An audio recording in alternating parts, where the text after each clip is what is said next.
Assalamu alaikum. The noble companion of the Prophet, Sa'ad ibn Abi Waqqas, reports that Rasulullah sallallahu alaihi wasallam said that no Muslim makes a dua using these words except that his dua is answered.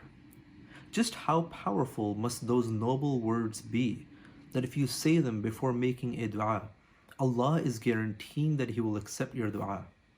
Those powerful and noble words are La ilaha illa anta subhanaka inni kuntum min al-zalimin. That is the dua of Prophet Younis alayhi salam, which he made when he was in the belly of a whale. Just try to imagine the situation that Prophet Younis was in, feeling fearful, restless, and anxiety when he was in the darkness of the stomach of the whale. And that at that moment, he knew that no one in the universe except Allah can help him. And that is exactly what he did. He turned to Allah. He first proclaimed Tawheed, the oneness of Allah, by saying, La ilaha illa anta. There is no deity or God except you, O Allah. He then said one of the most beautiful words, Subhanaka, that all glory be to you, O Allah. Words that we should be using every day in our supplications. And finally, he admitted that the difficulty and distress that he was in was due to his own wrongdoing by saying, Inni kuntum min al-zalimin, that I was of the wrongdoers.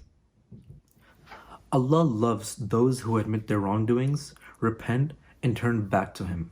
Now, in the past 1 year, I have developed a special connection with this dua and the story of Prophet Younis alayhi salam. The last 1 year has been extremely difficult for everyone, whether it is us being tested with our health, wealth, loss of loved ones, or just living in dark, hopeless times. Which one of us hasn't experienced grief and isolation, as if being stranded in the middle of the ocean, with bad news all around us?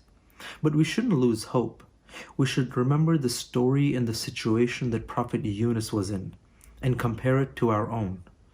During times of darkness and grief, we should turn to Allah, praise Allah, remember our own sins, and ask Allah to bring us out of that place of darkness. And Allah promises in Surah Al-Anbiya that we responded to Younis and saved him from distress, and thus do we save the believers. Now we can all learn so much from this hadith and this dua of Prophet Younis on how to approach Allah for the things we need in times of distress and difficulty.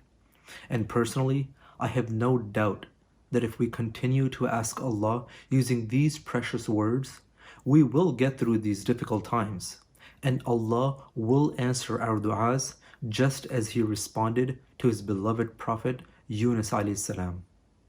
Wassalamu alaikum wa rahmatullahi wa barakatuh.